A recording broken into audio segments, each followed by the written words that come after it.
Drake told me about. Drake uses these before matches. What are you doing, Mike? Yeah, I'll show you how to do it. What? It's a stretch. What are you doing? You told me. You texted me today. Come on over for a stretch. Yeah. I thought you wanted me to. You saw Alex Stretch, not Alex Stretch. Alex Stretch. We got an interview with Alex Stretch. Oh, H2O. Oh, come on, man. 2023 King of the No Ring Deathmatch. Current PWA Deathmatch champion. I'm like, what are you talking about? I texted you this. Okay, this is our problem. Communication. Okay. What do you mean? Look, since you've become big time promoter, okay? Yeah, XBW, you're all in Virginia, Pennsylvania, Philadelphia, New Jersey, hobnobbing with like Jasmine Sinclair, Veronica Kane, all that kind of stuff. I didn't even know about the show and where it was at. So you called me and said, "You mind picking up Veronica Kane?" What was the top secret? It was a secret show. To me, I gotta go there. I can't risk it. You might be putting the address. And what about the Big Japan guys? Like I'm standing there and the Lee Johnson goes, "Hey, look at the Big Japan guys here." I'm like, "What?" Well, Shadow and Pondo. I know Pondo when you were a little kid. You can't tell me he's coming. It was a secret, Mike. A secret. I couldn't let it. You know what? I'm not being. Sorry, Stretch. Look, I am not being. I need to be appreciated and respected, and I need some compensation for what I do. I'm something, man. So I get a sandwich at Wawa at least. Here you go. I got him. I got it covered. That ain't gonna buy me a shorty. I need chips. Something for chips. Give me something more for chips. You're at Hoagie Fest right now. Hoagie Fest. Hoagie Fest. And look, subscribe. I like the scratch offs too. Give me something for the scratch. All right. That's enough. You're breaking the bank. You're killing the budget here. Look, when you work for this guy, you got to be tight. You got to negotiate. Right. I have to get a new emotional support pet for this. Look at this thing. You got another. You've got me nerves. I haven't seen Gorby in forever. He left you. I like the raccoon. Let's start this thing. Alex, thank you for joining us. I don't even have notes. You got notes? I got some notes. Well, you wing it. Alex, ladies and gentlemen, we have Alex Stretch, current PWA Deathmatch champion, 2023 King of the No Ring H2O King of the No Ring Deathmatch. Thank you for joining us tonight. How's everything going over there? What? Oh, I'm good, all right, brother. You don't even know what that means, do you? Of course I know what it means. That's a juggalo. That's the call of a juggalo. How many juggalos have you been to? I got I've been to about 15 gatherings of No. Yeah, he's lying. Toledo, Ohio, Peoria, Illinois. Pondo got me. Pondo we have an expert here. No shit. Have you ever seen this guy at one of the gathering of the juggalos? Whoa, man! Freaking! I've only been to 2 gatherings. Right, right. I saw that. I was at the one in Toledo, and back when Pondo was in CZW, he said, "Man, you got to come out to this thing." This was 2000. He says, "I'm like, really?" He goes, "Yeah, man. They wrestled at concerts." So I went to the Toledo, Ohio, and then I've been going there, and then I went to a whole lot of others. Then the virus came, and then I have a good time there. So I know more about Juggalo stuff than you do. I've only been to one. Oh yeah, man! Freaking. Anyway, the first question we always ask everyone: what was your first introduction into pro wrestling? My first introduction into pro wrestling was actually me flicking through TV when I was a young lad. It was a Sunday, because it was Sunday Heat that I wound up stumbling upon.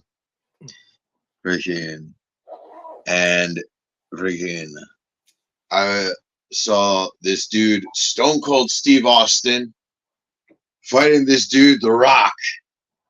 And these motherfuckers were beating the shit out of each other. I thought it was like the coolest thing ever. And I kept watching. Yeah. And it was going through different clips of like different stuff that was going on. So like it was actually very convenient for me to have stumbled upon this, because they were actually going through all the feuds and stuff. They were talking about all the stuff that was going on at the time. So like it got me up to date with it. I was like, I need to see more of this shit. This is awesome. Wow. Wow. So that was how old were you? That was me discovering. Huh? How old were you when you first saw wrestling? Oh shoot. I was. It usually happens at 6 or 7. Yeah. I would say between 7 and 8. Between Yeah, like yeah, yeah. 7, maybe 6 and 7. No, maybe 6 and 7.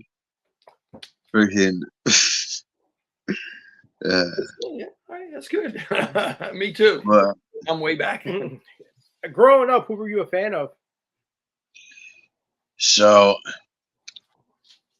obviously, you keep watching. Eventually, I caught on to WCW. My aunt, I'm actually going to sidetrack for a second and say, once my aunt had discovered that I liked pro wrestling, she freaking insisted on me watching WCW with her. She was a she was a Ted Turner lady. Oh, But that's when I saw Sting. That dude, friggin', he was one of my hands down favorites. okay. Or I guess you could say he might actually very well be the dude who like maybe go like, yo, freaking, I want to be like that guy. He was the first guy that I was like, I want to be like that guy. Okay. He was good. I was a big Sting fan myself. Yeah. During the WCW, WWF, WWE wars, I would always, Sting's the one that got me. When he would come down, that was what I was a fan of. When he would come The down, rafters, he's freaking fighting for truth and freaking justice, but like freaking, he's like torn away from all the other freaking drama that's going on in the freaking like WCW locker room and all that bullshit. But then freaking, they had some good shit going with that storyline, all right, for quite a while, and then it all got fucked for its own reasons. But you know what, freaking, it was awesome. Okay, he was the dark hero. All right. I hated that Oh, WCW yeah. angle. Like, I was in ECW at that time. You were watching that. I was going to the ECW arena. Hell yeah, man. To see ECW and CZW. So a little, sidetracked. Have you watched Who Killed WCW series? I haven't seen any of it.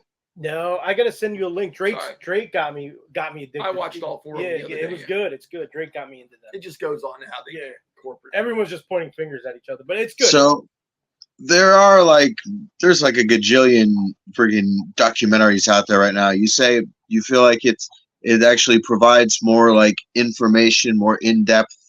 Friggin' yeah, it does. It is. But then you had to branch. But then you had to make you made the branch off to indie and probably hardcore stuff. How did you find out? What did you you went into CZW, IWA, Deep South, Mid South, stuff like that? Well, freaking, I guess it all started with CZW. What year are we talking about? Well, one day. Okay. No, so this is actually it's an interesting transition here. So, freaking, I discovered CCW through video games. A particular video game. Come on, you already know what I'm going to say. Come on. The Backyard Wrestling? Bang! Yeah, Nick Mondo and Zandig and all Luke Hadley. There goes the neighborhood. Yo, freaking, I picked up Backyard Wrestling at a GameStop freaking bargain bin for like $5, I think. And you know what? Freaking, it was hell on earth for me from there, man. When I like that's the part that made me go, hey, you can do this at home. Freaking. But freaking, yeah, no, it was all those videos and things like how they showed entire matches and stuff like that. Freaking Mondo, Zandig, like you guys were just saying. Yeah. Freaking Pondo.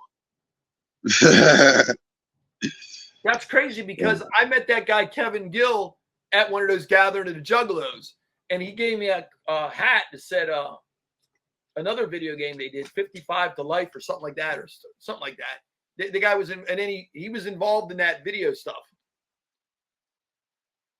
Kevin Gill.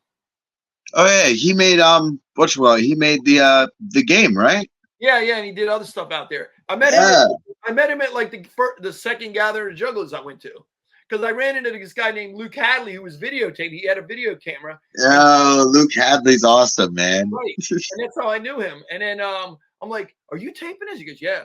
I'm like, "Wow, man, I'd love to see these," because it was these very rare footage. Nobody had cameras back then. This is 2001, and I changed numbers with him, and then he made a copy, showed it to me, and then every year I get to know him and talk to him, and then he started, doing that stuff. But yeah, that's how I met those dudes. Yeah, yeah. So you started watching, you started playing the video game Backyard Wrestling. There goes the neighborhood. You see Zandig, you see New Jack, you see Pondo, M-Dog 20 doing flips off high things. What's going in your mind? You're like, I want to do this. I want to be a part of this.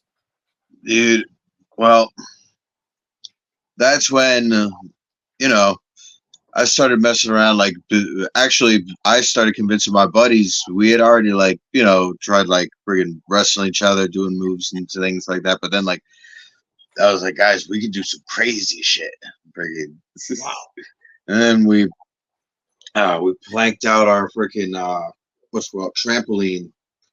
We were doing freaking body slams and all that good stuff. Friggin' taking the freaking pool ladder, putting it up on the thing, freaking having ladder matches for what? I don't know. There wasn't actually anything for us to reach for, but it was fun as hell to jump and drop kick and shit. Yeah. Freaking. How old were you at this point? I gotta say, at that point, I was 14. Oh, okay, so you knew that there was wrestling schools existed. By now, you probably looked up how to be a wrestler, right? So, I knew that it had to be out there, but I didn't really know of a means to. I didn't have access to the interwebs when I was a younger lad. Okay. We didn't have the computer and all. We didn't have the computer. We didn't have computers or anything like that. But we had TV, and you know what? That helped. Okay. Cool. So you want to see? But my aunt, she started actually taking me to indie shows. Oh. Okay. Which one? So, you ever hear of Doc Diamond's friggin' DWF? Devastation Wrestling Federation? In Delaware? Do they run in Delaware? No. Where was it at? New Jersey? New Jersey. No, I never. No, it must have been no. So we started going there, and then we discovered this other company. Friggin', as far as Doc Diamonds goes, friggin', my main memory of that place, and believe me, it's a fuzzy memory, but friggin' is the Patriot wrestled there. No. Okay. And friggin', that was the night I friggin' met the Patriot and got his autograph, and I'm not gonna lie, I don't know what happened to that autograph. I'm sorry, Patriot. Oh, so you were like a family-friendly show. So you were but you were excited because you'd never been to a wrestling, and any type of wrestling live is amazing to a kid. It never been. All right. It was awesome. And then now she took me to huh? Now it would have been like, oh God, I don't like to go. You wouldn't want to go to that show, right? You're like, I can't believe I went to that. Yeah. So this is actually an interesting little story, because this is actually the story of the first time I would cross paths with Matt Tremont, a very young Matt Tremont. And years later, it's just very interesting how life works. Yeah. So from that place, I don't even remember how, but she discovered another company called DTW. Damn, That's Wrestling. These are low levels indies. Okay. So they were run by I believe the dude's name was I know his worker name was it was Jojo the Clown. These are shows I would never have gone to. Yeah, the Jersey indie scene at the time, you know. But it was run out of a of a high school gym, and the the final match of the night was a tables match Oh, okay. between this dude Patch, Oh, dude, yeah, literally had a patch over his eyeball, Patch. okay. and this dude Crazed, who's like this little manic Rey Mysterio dude, freaking had the mask, freaking. I liked him. Like I gravitated to that character. Plus, freaking Patch was the heel, and I was a young little Mark, so it was fun to watch. Right. But in the crowd, everyone's chanting, like, "We want blood" and all this other stuff. And my aunt and I don't even remember how it came up in conversation, but my aunt's talking to this dude in the stands with us, freaking, and she's like, "Well, somehow it comes up in conversation that I wanted to be a wrestler," and dude's like, "Oh well, freaking, I do a little like backyard thing and blah blah blah, freaking, hit me up,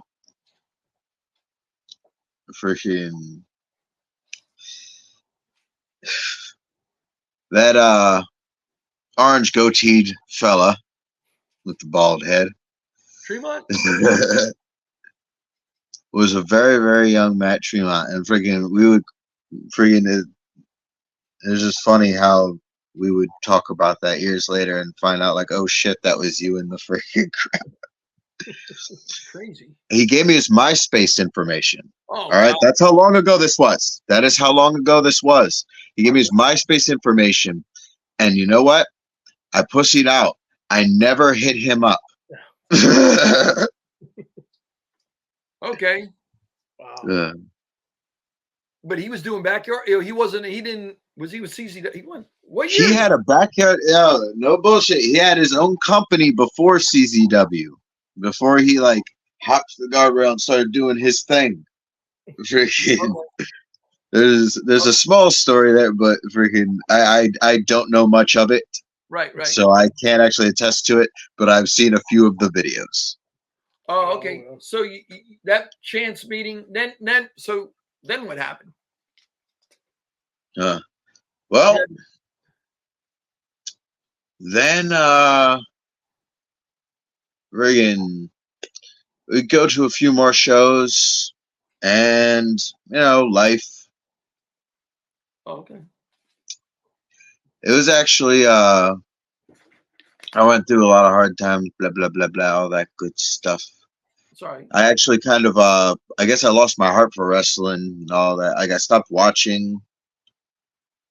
And Balance, we kind of butted heads for a while, so like we stopped going to shows together.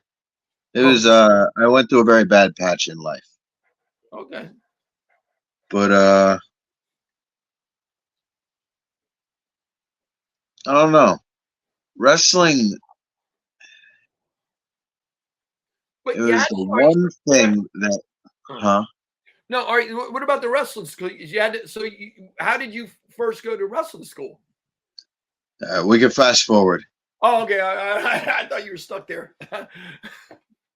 Oh no, I was friggin' I guess going down a rabbit hole. I apologize. But we'll fast forward. We'll flush I'm it out. at I'm working for a ShopRite, right? I mean, ShopRite in Williamstown. Oh, okay. Yeah. Friggin' good place to shop. Don't work for them. Anyway. Damn, I just put an application there. Oh. I was going to commute from Smyrna to Williamstown every day. It'd be a bus. I tell you, you'll regret it. All right, you talked me out of it. All right, I'm going to go to a local shop, right? All right. Never mind. They're good. They have good food. But either way, I'm working for them, and I get rigmarolled from one job to another just because I'm not going to get into that drama. Either way, those bastards put me out on carts because they freaking hated me, and it's good workout. cards. You know what it was, and I took advantage of that. And that's where I met freaking Jason Rowland. Freaking H2O's Jason Rowland. The voice behind the mic. Or I don't know what his actual slogan is, but I hope that's something close to it. Either way, Gotcha. he and I bonded over talking about wrestling and stuff like that. And freaking well, one thing led to another. To one day, he had caught wind that one Matt Tremont was opening up shop in Williamstown, New Jersey. Okay. This was around the same time of TOD 17, specifically, because that was my first time going back to a indie show. Oh, okay. The big one. So you dove deep in. Yes. Okay. And it took months of Jason freaking trying to convince me, but the fact is he knew that I freaking loved ECW, and freaking he's like, listen, man, if you freaking if you love Sabu and all that stuff, and freaking you freaking enjoyed the backyard wrestling and all that good stuff, freaking these are the guys. This is the place. I'm like, you're right. Oh yeah. And so you went to where was that at? Is that the one at the out in New Jersey, that hockey rink thing? That was 18. Where was that? That was 18. Was that 18? That was 18. 18 that was was the 18. next one. Which one did you go to first? Where was that? 17. Where? I went to 2017 was freaking, where were we? We were behind Oh, the skate zone? the skate zone. So it was outside. Yeah. The show was outside. Yeah, that was outside. Okay, you weren't in Delaware. Okay, remember we were not in Delaware. We were in New Jersey. Right, that solves it. Yeah. So that we took a bus to get there. That blew your mind, right? Oh my gosh. Freaking just the atmosphere, and their apparent, at that time, the whole, I guess, the cop calling incident had just freaking happened. So there was a lot of drama, and I sensed all this tension in the crowd and shit, and freaking a lot of the workers, when they came out, you could tell they freaking gave no fucks and were just there to freaking show love and freaking put on have the best show they freaking could, man. It was a bloodbath, and it was freaking awesome. That was also my first time watching the Bulldozer live. Freaking he wrestled against freaking Toby freaking Klein and Jeff freaking Cannonball for Toby's retirement match. Oh yeah, and dude, that is what reminded me of that old school gritty freaking they were just hammering each other in the face with freaking toasters and shit, and it made me smile. And I was just like, that's the guy who's opening up shop. That's the guy who's gonna be offering to train people. Yeah. I was like, fuck yeah. I got no excuses. There is no freaking excuse. He's right there. You know what I mean? You're in Williamstown. There's no reason. Yeah. Exactly. I'm right in Williamstown. There's no it's do or fucking die. So he hosts this watch party. I believe it was an ECW pay-per-view, actually. But it was the bad ECW. The WWE CW. But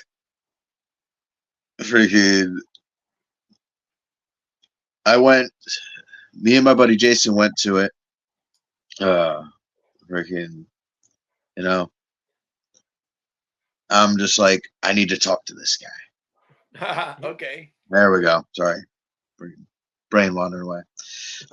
For the record, I am under the influence of much cannabis at this time. I would never know. You're ribbing us. He's I'm a professional. But so that night we go there. And I actually won. They did a raffle. I won a raffle, and I won a WWE pay-per-view, friggin' Blu-ray. Nice. It was one of the WrestleManias, and I can't remember which one it is right now, but I know I still have the thing. That was a Pretty raffle. sure it was the one. I'm pretty positive it was the one that freaking Taker retired Sean. Okay. So you won something that was out of a dollar bin. Fuck yeah! Why? But you know what? It was one of the best freaking dollar bin finds ever. Can I have my dollar back and you can keep the DVD? Yeah, I guess. But so as he's presenting it to me, I take that opportunity. I'm like, all right, I'm gonna fucking do it. I'm gonna talk to this guy. All right, sir. I appreciate what you do. I respect what you do. I love what you do. I want to do what you do. Wow. Okay, you told him that. What did he say? And he looks at me. And then he gets this grin on his face. He says, come back in August. Freaking, I think it was, I don't want to get the date wrong. I think it was, I'll come back August 12th. I think it was the 12th. I think it was the 12th. Could have been the 16th. Either way, it was sometime in August. Okay. And do a tryout. Oh, And that, sir, was the beginning of me going to wrestling school. So to try out, want to get into tryout? Yeah, absolutely. So to try, so you showed up there. All right, we're always interested. We always go through that. So you showed up there with what? Sneakers? Well, leading into Yeah, when you were going to the H2O center, were you like nervous? Like what was going through your mind going into that? Was ever a thought of you like saying, "Oh, let me turn around"? No. Well, I walked there, and the whole time that I'm walking there, I'm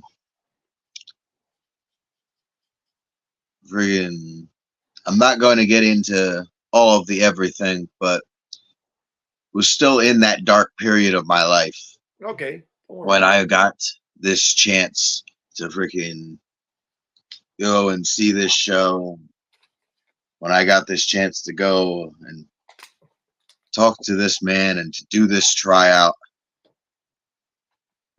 And at this point, I was telling myself that I'm either going to become a pro wrestler or I'm going to fucking die trying. Okay. So you walked to the building. Did he tell you to bring gear or sneak or what? You just showed up. What you call it? Wrestling shoes. Okay. Or no, that was later. Once I actually passed the trial, I brought sports sneakers because I was wearing sports sneakers. Freaking and sports gear and a big bottle of water. You need it there, yeah. In August, yeah. Oh, it was freaking brutal. So yeah. Who else was there? So what? Describe the atmosphere. You walk up to the building, and there are other trainees there, or there are people, veterans, and like there were a few there. There were. I'm not going to bother naming all names of people, but I will name the ones that I know stuck around. Well, and I will also name the number of people that were there because that's just fun to say. And that was a first tryout for them too? It was first tryout for everybody. Oh, okay. As far as wrestling experience goes, in that room between all of us. Hold on. I don't even know if anybody in there actually had any like, school wrestling skill Okay. either. But we were all there for the same exact reason. We were all there to chase a dream for one reason or another. I just happen to want to be a deathmatch wrestler. Right off the bat. Wow. Okay. But it was myself, one Gigi fucking Everson, Okay. a dude named Chris, who friggin' needs to get to training and get in the ring. Mofo's ready. I know he's gonna do it. But whatchamacallit? Handful of you. And there were 1, 2, 3.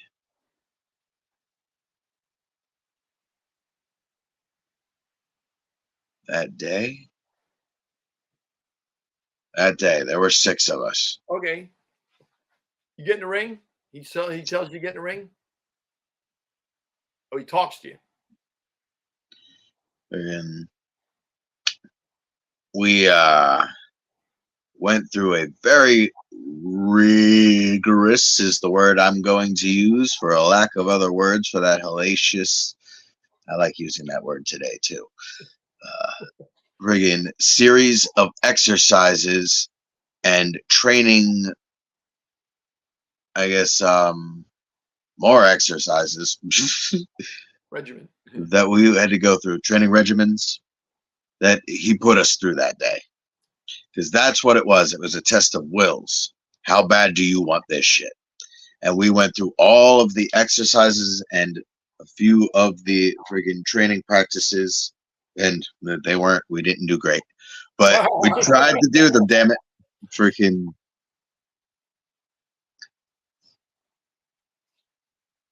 And people actually got up, walked out, freaking, and when it came down to the bare bones of it, only, well, I guess that's the part that I decided to stop talking about the other people and say, in the grand scheme of things, only 3 of us are left. So what was so tough? What did he have you do so tough? Like how long? Like what was the first thing he had you do? Sit ups, push ups, run around in the ring, or Friggin', I wish my brain could shoot back that far. what? But I'm gonna give you the exercises and how many I believe we did. Friggin', it was friggin', and they were all intravenous. What's that word? You're connected. Either way, yes, they were all connected in one way or another. So, freaking, we did. I think it was 100 push-ups, rest. 100 push-ups, rest. What? Freaking.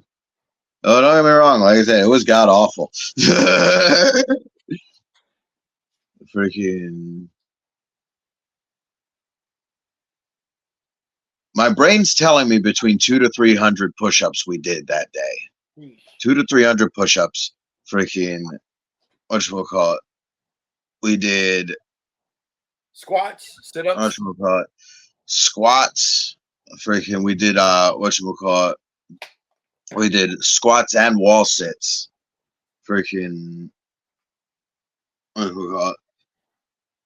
I believe that was 300 squats. Freaking the wall sits we freaking it was like 2 minutes rest, a minute rest, freaking bear crawls, freaking. And some people just stopped and just like jumped out of the ring and walked out the door. They said, didn't say. We weren't in the ring. We were doing it on the concrete. Push-ups and sit-ups. Oh, God. All right. God, right in the front. Freaking people were walking outside and puking, man. How did you do? I just kept going. And with the freaking testimony of Gigi Everson and freaking Chris, whose name I do in fact forget, and I apologize for that, buddy. But either way, friggin', I just kept going. Friggin', I definitely stopped for the water breaks. But aside from that, I had been preparing, well, friggin' inadvertently preparing for something like this for a while, but like not to wrestle. Friggin', I just kept exercising. I guess maybe part of me always did hope maybe I could do it, but I never thought it would happen. And then, you know, freaking, it's crazy how freaking full circle the day that friggin' I met a young before he hopped the guardrail, Matt Tremont, in a freaking high school freaking gymnasium, in a basement gymnasium for the fucking record. Friggin', he offered me an opportunity to come and friggin' like train with him, do shit with him then. Good, yeah. All these years later. And you know, that's actually it falls into some words that like I really, really, really have come to believe when it comes to like pro wrestling, and then pro wrestling has taught me in life everything: right time, right place. You got to be dependable to be a wrestler. You got to be, you know, people think, oh, it's wrestling. To be, even to get trained and have a match, H2O, you've done something. You showed up, you paid your dues, you're respectable. There's a lot more to it than, oh, he's just a wrestler. Like, you got to be, regular people, regular schmuck kids out there can never do it. They can't even show up on time. Yeah, no. I always respect all wrestlers, even, you know, all of them. So you did all, and then you came back for training. Then he's like, you just kept coming back for training every week, right? Or kept coming back for punishment. How many days a week did you train? Like, how quick? So then you're full in a student. You're a student 2 days a week. 2 days a week. I came every single week. Freaking rain, sun, shine, rain, sun, shine, snow, rain, sun, shine. Freaking, or about freaking 6-8 months. Okay.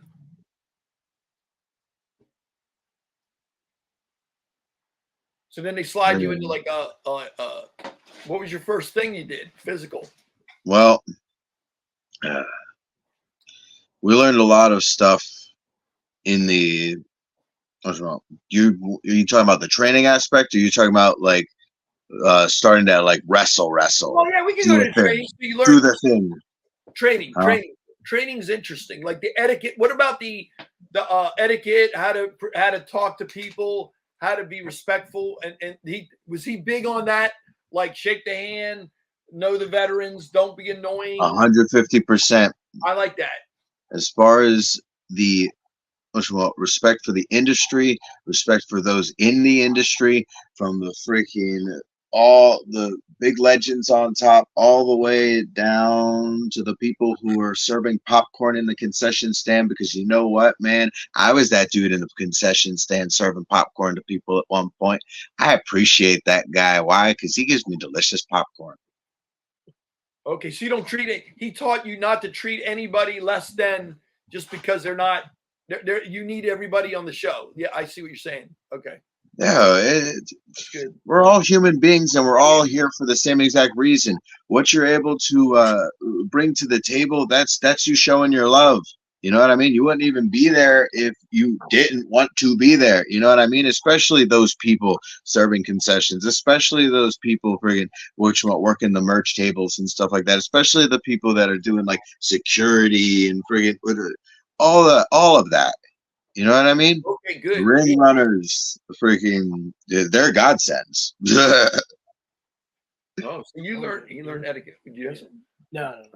Etiquette. So the etiquette was big on the shaking in the hand. What about like the locker room? How to treat legends, big higher name people, like all those things. He like Shaking everyone's hand. Always listen. Listen. Always listen. You know what I mean? Whatchamacallit? And of course, obviously, always show respect. Right. But you know, a lot of people these days, at least I hear the story. Friggin' people can feel free to contradict me on this if they want. But I hear it a lot that like, there's a lot of young bucks freaking and out like myself, whatever. I'm not one of them, but friggin' like a veteran will try to tell them friggin', a critique on their match, give them some advice, this, that, and the third. And these kids will just brush that shit off, just like, whatever, man.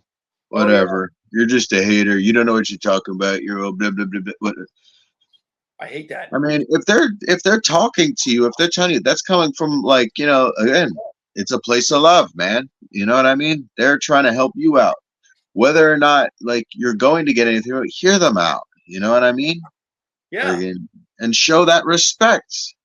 Like, and you had people do that to you, tell you things they hey, little critiques. Yeah. And not for nothing, like I take friggin' what I feel that I can, use from those critiques, and anything else, again, I appreciate the concern on their end. But not for nothing, I feel like a lot of the critiques I have received and taken to heart, they've bettered my game. Right. I wouldn't be where I am at today, like if it weren't for listening to the people that have come before me that have actually bothered to watch my matches and go, dude, that was freaking nuts, but you could have done this, or yo, freaking whatchamacallit, that was a little unsafe. Maybe you could do this differently. Right. This all anything can help you. You know what I mean? Always be teachable. That's I like that attitude. No, he has a good attitude because I've seen what you're saying, little critiques of safety. As a fan, I've sat back and like, whoa, he's got that thing too close to that. Oh my god, and it goes wrong. Like I mean, so somebody would people setting stuff up wrong. I mean, it happens. You don't know what's going on in the ring, but a critique would be like, hey, make sure when you do those chairs, like they're like, whatever. But yeah, there's nothing worse than somebody that doesn't want to hear any critique, especially when they know they're wrong. You look, if you know you're right and someone's giving you critique and you're like, look. He really doesn't know what he's talking about. But when you know you're wrong and you still ignore it, and you're like, yeah, okay. What the hell's wrong with you? That's a pet peeve of mine, man. Oh man. Yeah, I know what you're saying. Yeah, it's an ego thing. Don't listen. It's frustrating. Oh, okay. Well, it was good. It was close to you. Yeah, that's a big advantage. We hear stories where people taking buses, trains. Oh, I came from New Jersey. I took 2-hour rides, waiting, sleeping in cars for the next training. And you write walking distance. That's a value in itself.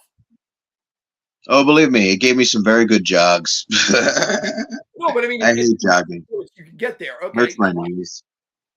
Wow. Second home. So you said you trained for eight months. You get your first match going in. Did you know? No. Nope. Trained for 8 months. Got my first practice match. Man, he puts you through it. You can't just throw these guys in. I like with Tremont. Every one of his guys is a trained person. You can tell anybody. I don't care who it is, girls, guys. First match, you could tell he might not be the best wrestler, but he's got the training basics down, and he just needs to practice. I've never seen anybody come out of Tremont that is like that doesn't know what they're doing. Don't know what he's doing. Right? Okay, go ahead. Sorry. You had a practice match. That was a big deal. Yes, my first practice match. So, forget. I enjoy telling this story actually. So it was me and Chris Bradley. Oh, your buddy. Yeah. All right. So he and I were the only two motherfuckers that showed up to the school that day in a snowstorm. God, Bradley. Bradley- Why? Because we just wanted to fucking do it. That's why. Wow. He said and Matt was always like, if people will show up, if y'all are gonna will show up, I don't give a fuck if it's one of you, two of you, freaking 20, 30 of you. I will open the doors. And freaking, what's wrong? Me and him, I guess we were both feeling our own freaking mood that day. We needed it. We were there. And Matt was like, actually, very happy that it was the two of us there. He was like, freaking, not for nothing, gives him a little chance to, like, like really put us like through the ringer, freaking give us some like one-on-one advice and crisscross, so to speak. You know what I mean? Which is what happened, which led to friggin' body slam, learning to do the body slam. That was great. Do it again. That was great. Do it again. It was awesome. Do it again. I kid you not. All right, and this is not an exaggeration. At least 100, maybe more, probably more, freaking each. Me and Bradley freaking body slammed the fuck out of each other, and then we went through all of our basic training, friggin', and then we had practiced a few different things that we were going through. And then he's like, "This is all awesome." Friggin', he was very happy. He was like, "Wrestle each other, put a match together." And that day we did our thing. We beat the crap out of each other. And I don't know if there's any footage of that shit, but I think he's got it on a camera somewhere. Wow. A young. And What year was that? 2000. I would like to see it one day. What year? So we're talking about what, 2008, 9, 2019, 2019, 2018 maybe. before the Like virus. 20 between, I want to say 2018 for some reason, but maybe 2019. But I believe 2018. Okay. Wow. Okay, great. So you were happy as a lark after you had that match. You guys completed a full match. We completed a match, freaking, and I don't know, but I'd like I said, I'd like to see it, but I like to believe we did it well. I think we did it well. So okay. So you did that. Then what? Then what happened in your career? Well, then the undiscovered whatchamacallit, series, I guess Yeah, we would call it, the yeah, undiscovered series. Yeah, I remember The that. undiscovered series began Yeah. for the H2O Rising Talent. I remember Myself, Gigi Everson, and by this point, also many students come, gone, but at this point, we're starting to develop a group, like that are actually ready to wrestle, that are gonna do their thing. Freaking, first of all, I had actually or I guess that would be a little bit later. A little bit later, I would introduce him to the school. But either way, freaking myself, Gigi Everson, freaking Big Red Ryan Redfield, Oh yeah. Austin Luke, Oh, Marcus Mathers, yeah. Oh God, yeah. freaking Dylan McKay, freaking, of course, Chris Bradley, freaking Ross, the full-time boss, Christian Ross. Women. There must have been some Freaking, women too. Was Jess Moss in that group? Jess Moss. what's wrong? Jess Moss, freaking I believe her and Declan Grant came. I believe they were there at the start of it too. Okay. I So that was the first show. That you did that introduction, the young. so the very first show, man, I can't even remember everyone who specifically was on that either. Lady Blakely herself wasn't there for the first the first few Undiscovereds. Right. But yeah, either way, I did that. That was your That first was my first wrestling experience, like truly in front of a crowd. And a few of my folks were there. That was cool. I wrestled Devin Moore. Oh, okay. Oh, Oh, boy. nice. Yeah. So at Wow, this you got point, it. I was developing my nothing face character. Freaking, that was my original gimmick. I was just kind of this like creeping freaking. Essentially, my idea was that I was a Draugr, like an undead Viking. But I never really did get too far into explaining that to people. Yeah. So Devin Moore. So you met him. You got up to the show, and you must have been so excited to have your first real match in front of a crowd, a regular paying crowd. What are we like now? You knew Devin Moore's a big name in indie wrestling, CZW champion, and all that. So what did So what did he say to you? How did Dev that? and I had actually we'd become friends for quite a little while prior to that. So we'd been really looking forward to this match actually. Oh, okay. We had already knew a few of the things that we wanted to do and stuff. I was pretty comfortable, but I won't lie to you. I go through that curtain, you know. I I get them butterflies. And then a majority of the match just kind of goes out. Luckily, I was in there with Dev. He carried me through that.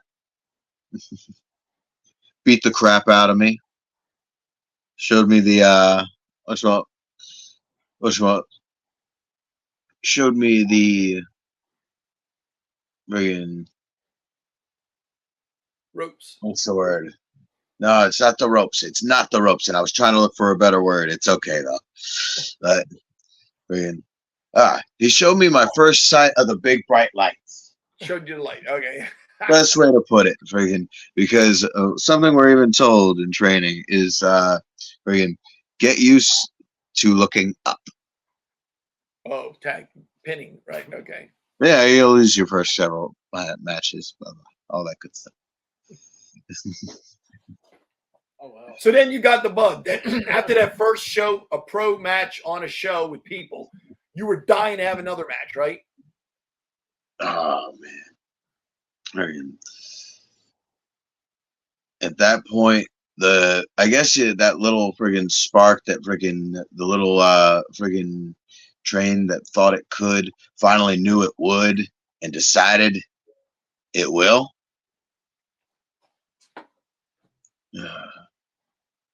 So I did. Right. Nah, man. I got that high. And let me tell you this. It is an indescribable feeling until you do something that I don't know that like what people would even compare to the adrenaline rush of being in the ring. But I'm sure there are things like that exist for people, like mountain climbing. Yeah. Motocross. Maybe jumping off the mountain. Yeah. Freestyle motocross guys, skate. Yeah. Yeah. Extreme junkies, extreme people that like adrenaline. It is a feeling like no other. They all say that. Look, all you guys say that, and it is. We've interviewed a lot of you deathmatch guys, and we're really getting them. Remington Roar is like that. Like they're a different breed. These guys, they are a different breed. Even Drake, everybody, yeah, Drake, yeah. yeah. I really They like it. They like it so much. like nothing else. But you didn't do death matches until you. So wait, when was your first? When did you go? So Tremont knew that you wanted to do death matches. I made that very apparent from the very get-go. Okay, good. You're like Roar and those guys. Who that Jet? The guys from a couple of those guys we interviewed. They just want to do death matches. Yeah. Lowry. Nathan Mowry. Kill Billy. Nathan Mowry. Yeah. Kill Billy. Yeah. That's all they want to do. So you got into it. So what was your first like hardcore death match? Yeah. My first hardcore death match. My first experience with some real blood, like right. So that's actually, I can attribute that to one notorious Drew Blood. Oh, our boy. Yeah, he's old school. Yeah, a veteran. Another person, friggin', I love him to death. He's one of the dudes who believed in me from the very beginning. And he and I had been wanting to work each other again for a long time, but he wanted to be my first real death match. And so we got we were gonna do it at one point, and then of course my dumbass got injured. I tore my stomach. So I wound up having to get a surgery. Ooh. But I got better and I came back. And fast forward to H2O Destiny weekend, the very first Hustle Cup, I think it was.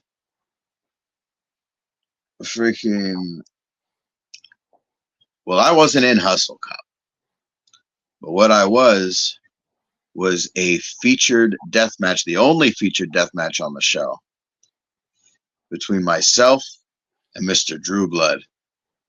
And it was, in fact, supposed to just be a heavy hardcore match, but if you go and watch what I call Masterpiece, I'm gonna look that up again. Yeah, a barbed wire bunkhouse brawl that we turned into a barbed wire bunkhouse bloodbath. Wait, I remember that match. You were really bleeding out of somewhere crazy, weren't you? Well, I remember. Wait, was it your head? I still got the scar. Yeah, okay. Wait, that was right before the Trenton baseball stadium show, right? Yeah. Yeah. Dude, I came up to you at that stadium show. It was right before that, actually. Yes, now I remember that. And I'm like, I think I might have told you. I said, they got this new guy on there. Dude, this guy's, he went nuts. I said, I don't know where he came from. Now, I can't remember all the matches, but I remember. Yeah, I made an impression. Yeah, I remember watching that, and I'm like, I don't know him. I don't know much about him, but he went hard. I said, this guy, I've never seen a guy. Now I know. I've never seen a guy on his first death match be like, get a hold of that guy for a show. You could definitely use this guy. Because I saw you at the Trenton show. You're probably not going to remember this. You're walking, and I'm like, hey, man, great. I saw your match at that match a week ago on. I said, that was really good. And I almost felt bad. You were taking so much punishment. I said, this is a young rookie guy taking a hell of a beating. And I walked up to you. You said something like, you said thanks or something. But I did go up to you. You were walking around the step area near and I saw you there. Yeah. That was crazy. Now I remember that match. Shoot, freaking. That was a fun weekend. Freaking. So you had that hardcore match. That was a great match. We've probably seen. I remember I had my freaking head all wrapped up like a mummy that night. Yes. That's the word I was looking for. Right. And then that was a great match for especially your first match. So you go back, so you have a great match, you go back in the dressing room. What are they saying to you? What's going on? Oh, everyone, which one was just kind of looking at me like a crazy person, but Dude, I remember that match. Boss Man was telling him freaking leave him alone, freaking whatchamacallit, freaking whatchamacallit, he's fine. He knew I was fine, freaking because I was fine. He knew I was happy. Oh, yeah, okay. That was when the freaking medic people were trying to bother the hell out of me. I was like, hold on. Who I appreciate very, very much for the things that they do. Don't ever not treat us. I love you. That's crazy. So then you did the Trenton show, right? The big. So you're a deathmatch guy. Then now you're like after that one match, you're like an official deathmatch worker right then and there. You're like, I'm ready for more, right? Well, friggin', I was certainly ready for more, but I still, friggin', I knew I just got to keep proving myself. Okay. But at that point, I feel like I had finally earned a lot of the respect of a lot of the, the veterans in the locker room. They understood that this kid was not just talking out his ass. Right. And that was what I was out to prove that night. Was that no, I'm here and I'm here to fucking do it. He did. Yeah. Oh, yeah. That was, yeah.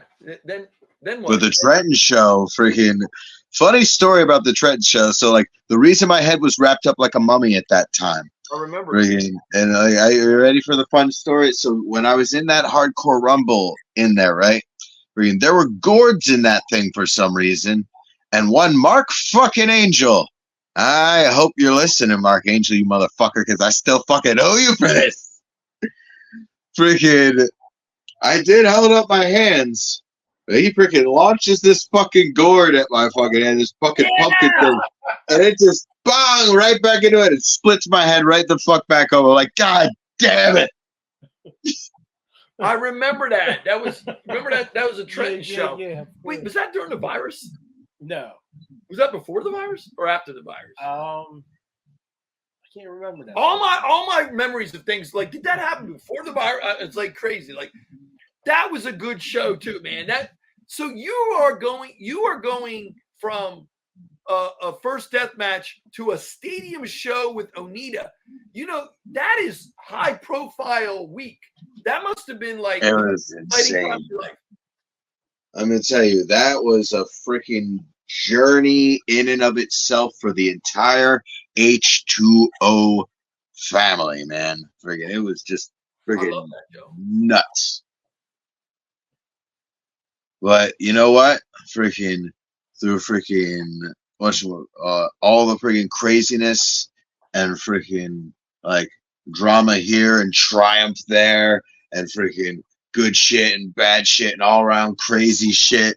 Freaking, we got through it and it was fucking incredible. Oh yeah, through the fire and flames, if you will. We'll be talking about that forever. That's a historical match in H2O and East Coast wrestling history. Onita, there was a loaded show. So many people. Boss Man freaking, changed the game right there forever. And you know what? H2O did it. Yeah, no, I love that show. You were there. Yeah, we were both there. Yeah, we were there. Absolutely. And speaking of talking about H2O, you're the king of the no ring death match 2023. Oh yeah. 2023 king of the no motherfucking ring death match, if you will. That victory, that a tournament win, what did that mean to you? Like leading into it, like once you won it, was it surreal? Like what did that mean to you? It's hard to explain the feelings I felt in that moment. Wow. Freaking, I looked around and I freaking, like, I saw freaking all the faces freaking staring like I fucking did it. I fucking did it. I fucking did it.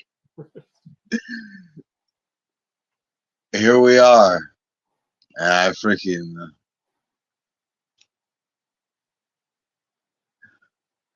in my head, all I could do is thank all the people that freaking I freaking knew would want to see me there right now. And freaking, It's a big thing, winning a it tournament. was, it was, it was something. We talked to guys, and well, how many rounds was that? 3? That one was freaking 2 rounds. 2 rounds, but you won the I tournament. think, Tournaments are harder, especially. We'll get to the deathmatch tournaments. They're harder to win than a title. You can win a title, but to win a tournament, you got to put out multiple matches. And from when we talk to you deathmatch guys, you guys always say it's more important to even go deep in a tournament than win a title. So if it's harder to win, let's say TOD, let's say even make it to the finals of TOD, but you can win the title in one match. There's good guys won it for 5 seconds or stuff. But to win, you can't snow blow your way through a deathmatch tournament and make it to 2 or 3 rounds or the finals even. So it's an accomplishment. Not everybody can do. You can win a deathmatch guy can win a title for a company, but a champion cannot win a deathmatch title. You know what I mean?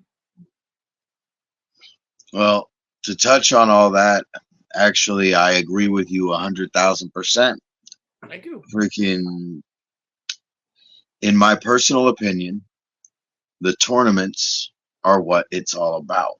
Yes, If they all you're a say that. deathmatch wrestler, if you are a deathmatch worker, if you want to be freaking, like, if you want to go to the top in the deathmatch scene, if you want to freaking, make it to freaking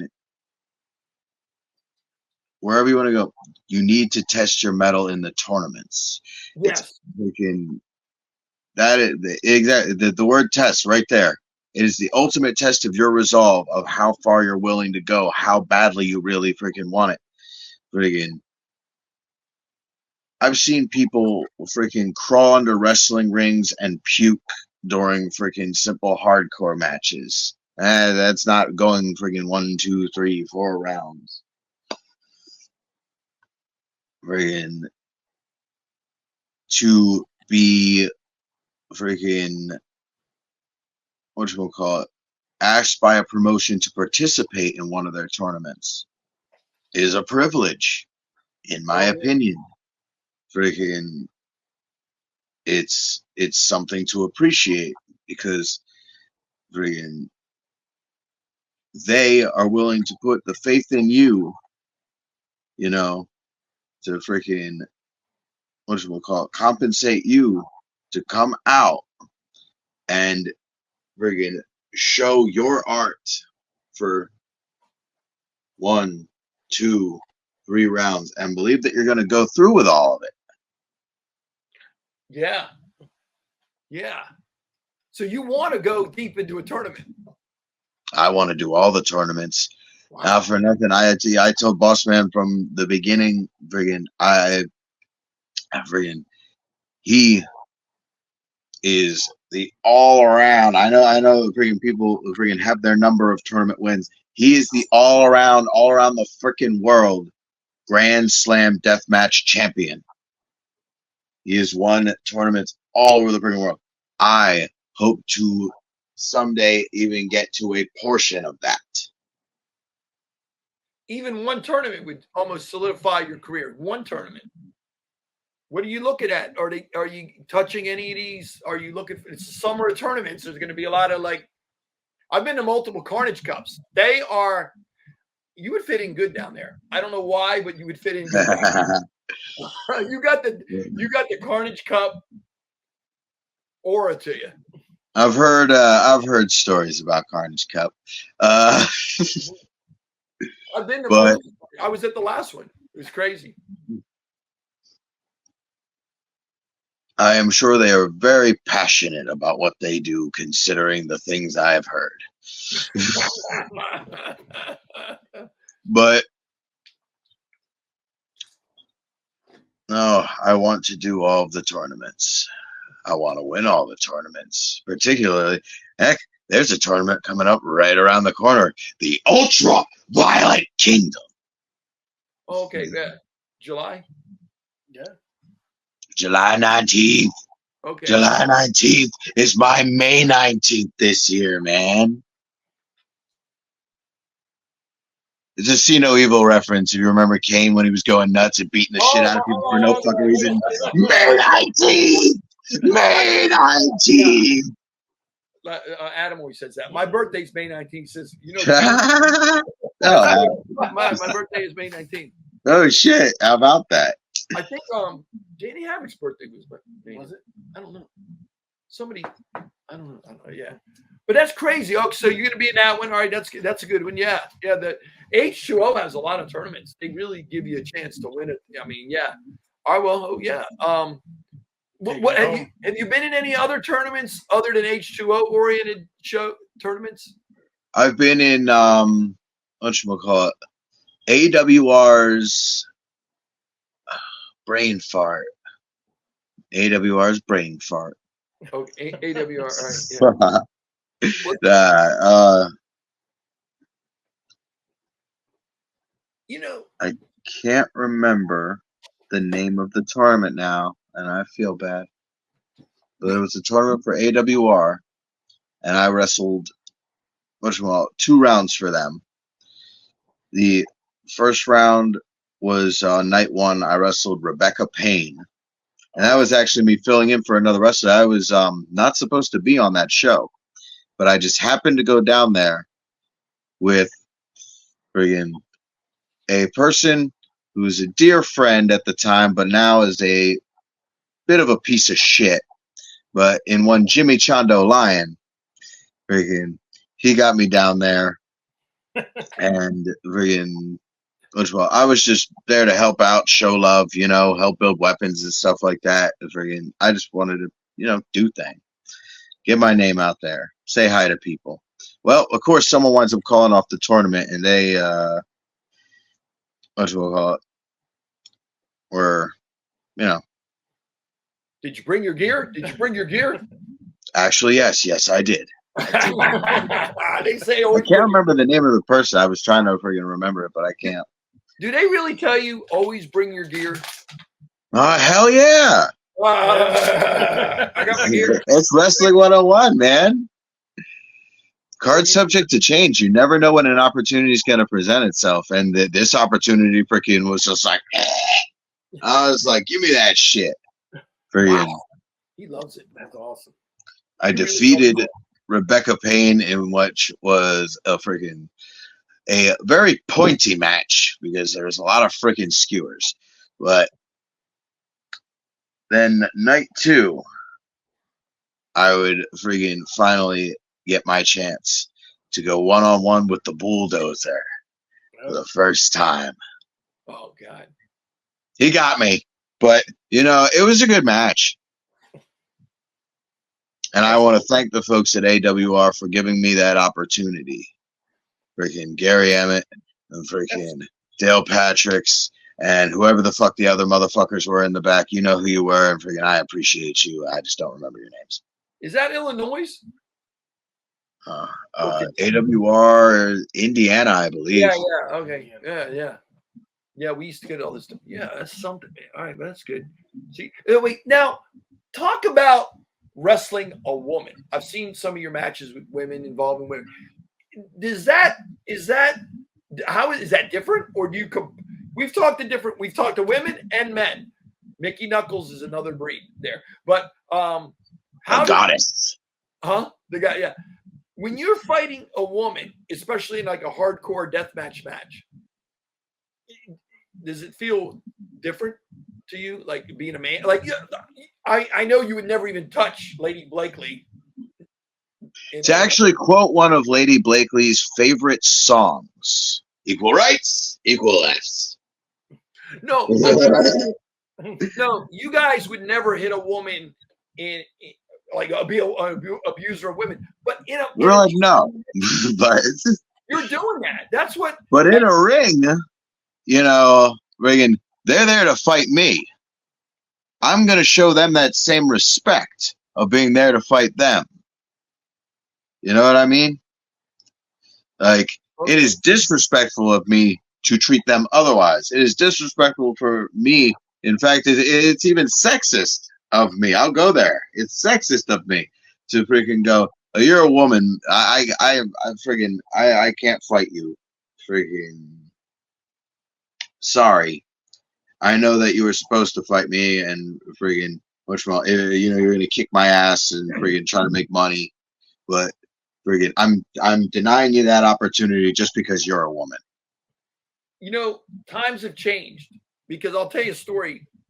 This is like way back. Remember Brain Damage? Incredible guy, legend. Rest in peace. Rest in peace. We knew him. I knew him pretty good. He was scheduled to fight Mickey, I think IWA Mid-South, one of those tournaments. And he goes, oh, he's a big dude. And he's a gentle giant like you never believe. I don't know if you never met him. You probably never met him. I did not. I heard he was actually a very nice guy. Yes. Unbelievable, opposite of his character. And he said to me, he says, oh, man.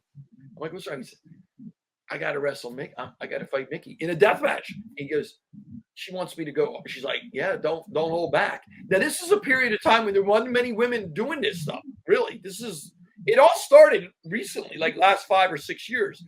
And he's like, oh man, I don't know what to do. I don't want her. He's like, she wants me to go all out. And I'm like, see, that wouldn't even be a discussion now, right? That's a good point. So back then, look how times have changed. Where a guy like Brandon now, a guy like, oh, we're going at it. Yeah, I'm not disrespectful. Like you were saying, it would be disrespectful to treat her in a different way. But as a non-wrestler, it's kind of still hitting a woman, But it's kind of not bad, but it's still like. No, I hear you.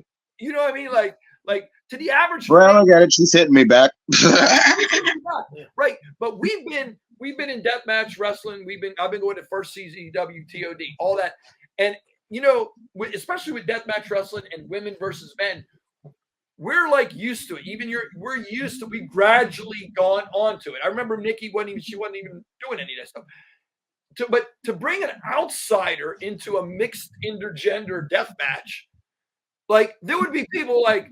This has got to stop. I think there'd be people in society like traumatized, right? Of what they just saw, right? I mean, like, friggin', I'll put it this way: if you have an intergender death match at like a what is supposed to be like a state fair or something like that, family event, whatever, I have a feeling that people are probably gonna walk away. Someone might even call the cops. Yeah. That's what I'm saying. So we're so used to, like, us, the fans, you guys, the women, Lady Blakely's, Jess Moss's, we've become used to, like, viewing a lifestyle and seeing this entertainment and art form as, like, just normal. Like, yeah, that's what they do. Yeah, they did. Like, what? To the other person, you'd be like, it's all love. It's all love. It's all love, but it's almost like a club. Like the fans, the wrestlers, the people involved in it. It's like we can only understand it. It's like I don't know. Well, you tell people that what you do. Do they ever get any weird like what? Right? They any outsiders? Oh man, yeah. I don't really ever find myself having to bring it up too often but it'll come up in conversation sometimes in public. Like, particularly it's entertaining to me when I'm talking to like doctors or someone like that. And then I have to explain to them, well, I'm a deathmatch wrestler. That's why all this crap is in my back right now. And I think they're purposefully mean on like when they're cleaning you up, when they know that like you did this shit on, well, intentionally. Oh, they're like, okay, you want to make me do this extra work? Oh yeah, no, they're dicks about it. Like they'll find a way to like this. They'll just freaking like rub the freaking rags on you. Like, oh, we gotta get all the glass and this stuff off you. It's like you do not need to spray me with the alcohol. Just hit me with the freaking peroxide and burn my freaking skin away. Oh, now I saw on your Instagram. I remember you had the big cut underneath the armpit. How did that? I don't know how that happened. How did that happen? Oh, that was a good one. Freaking, I got that one wrestling the rejects. Freaking, coincidentally with Remington Roar. Freaking, he and I are the tag team Blood and Thunder. Yeah, I remember this guy. I remember that. But yeah, when I'm honestly not sure when it happened during the match. Freaking, but my suspicion, all of our suspicion, is that freaking when I got knocked off the top rope and I fell through the log cabin of light tubes. Freaking, not necessarily when I went through the light tubes, but when I rolled through and got up, that might have been when it got me. Oh, it's a big one. Oh yeah, I had like a little freaking Pac-Man mouth down there. It was like, oh, yeah, you had to go to the hospital definitely for that, right? Oh yeah, they freaking stuck me with like 4 or 5 needles. Again, I don't know how necessary it was all was, but they were like, we got to disinfect and blah blah blah. I'm like, all right, man. I think you just hate me. Well, they're doing. They got to do what they got to do, and you needed stitch. That had a lot of stitches. Now, nah, I appreciated their work, freaking, and the fun part's just standing there, kind of just watching. But freaking, I don't remember how many stitches actually. Did you have to leave your? Did you have to have your arms straight and not moving? Because the way that cut was, you couldn't do like. Well, it definitely hindered me from doing what's called jumping jacks or anything like that for a while. Yeah, I could really only like what's called lift with my left arm to like grab things and stuff like that, just to play it safe. Yeah. Wow. It was really more of an inconvenience. And they wondered what happened to you. They were like, "Wow, what happened?" I told them I freaking was changing a light bulb and fell through a coffee table. You're lying. You're not lying. Yeah, I fell through like yeah, you were lying. Yeah, that's crazy, man. That's. I saw you've gotten quite a few stitches for different but it doesn't seem like there was really any real bad injury, but it were always like cuts that were borderline. You're like, yeah, I better get it done. You know what I mean? Pretty much. Yeah. I like to catalog them as they happen. That's the best way to remember them, actually. Like I call it the prices we pay to play, because, well, they're the scars that we gather doing this stuff. I got some really good ones freaking recently. I'm not gonna bother. No, we know they're there. Trust me. Yeah. That's fun. That's crazy. Yeah. I can't imagine Jun Kasai. Oh, I mean, that man tells so many stories with his body. It's a canvas. That's what art looks like. If you look at old pictures, there's pictures in existence, and there's a good documentary that has white English subtitles about him. It's really good. I watched it. Wasn't that good? It was good. It was really good. I was surprised how much of his family life it showed. Yes. Yeah, very family life. But when he first started in CZW, I actually met him the first day he came to America. He was in Delaware, and it was that Dover, Delaware show. This is 2001 or something. Zandig, I had helped to get this venue for them to have the show at. He shows up and he goes in a little room, and Zandig says, "Stay," and he just sits there the whole time. And then he goes crazy. And he was there for a couple shows. Uneffing believable. You've seen that? Mm-hmm.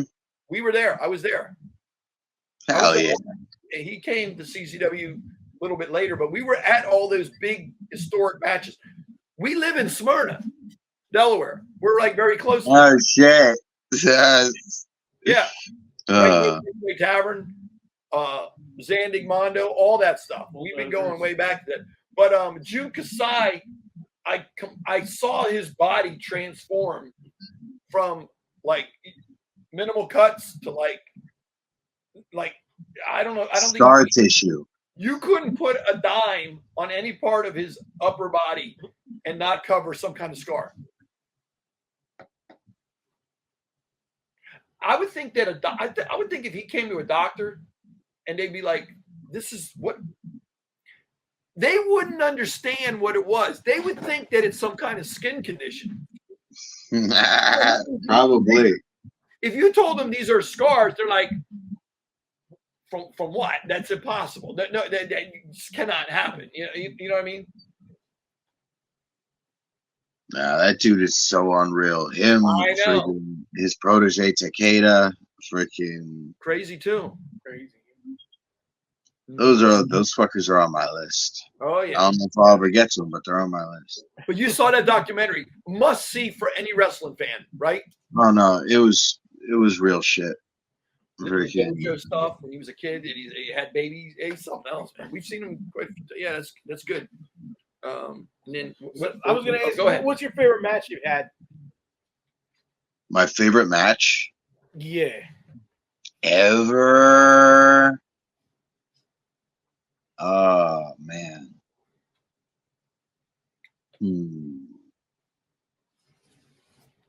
There's a lot of them. Yeah.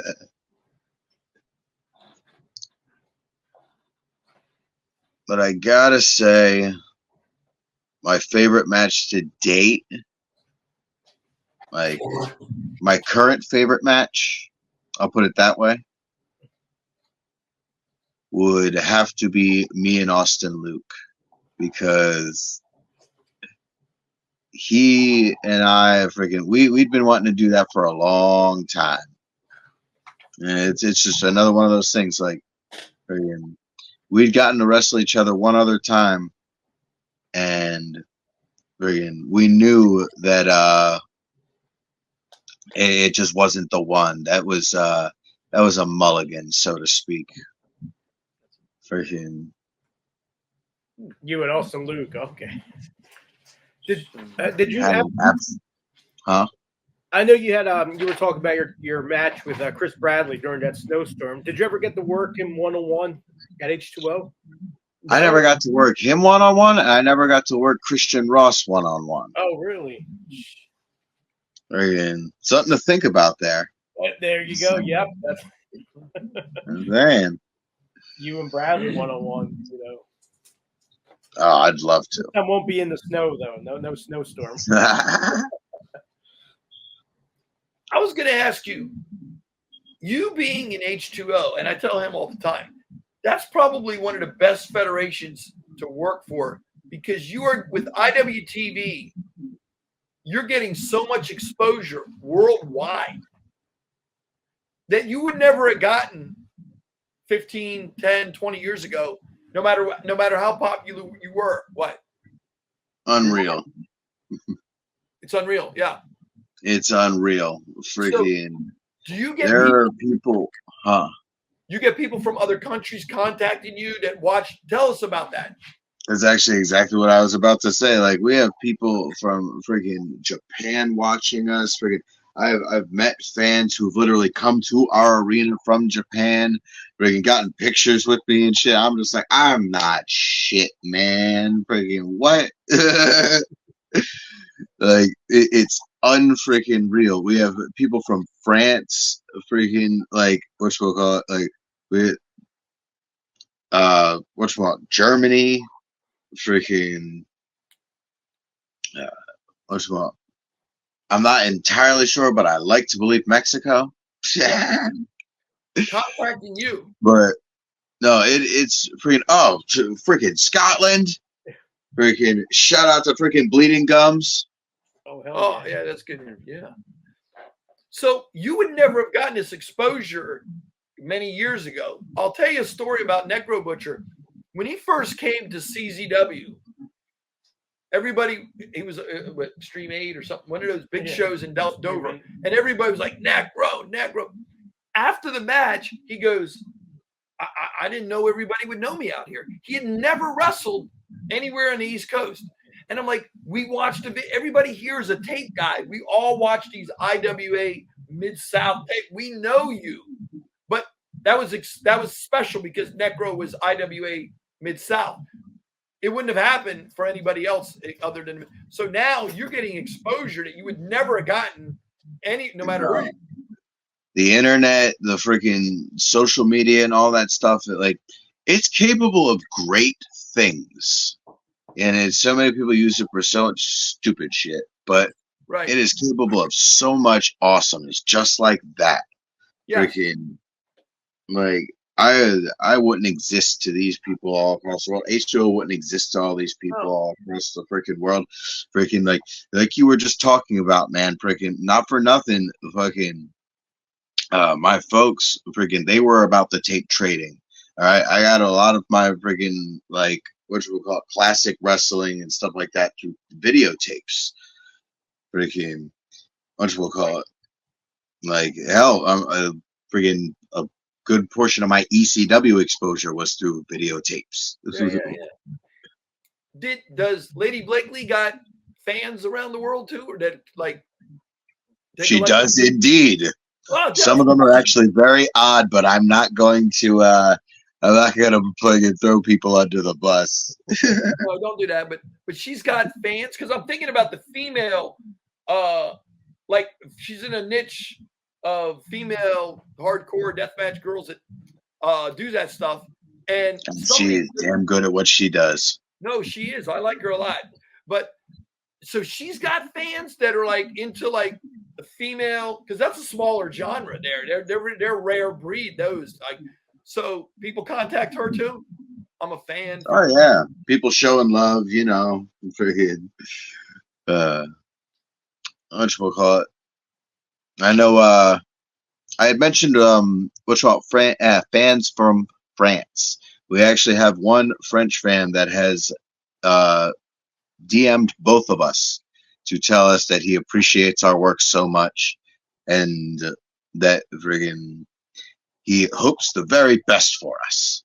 And I appreciated that. We appreciated that. Wow. Awesome. That's pretty cool having fans all over the world. You never would have had that.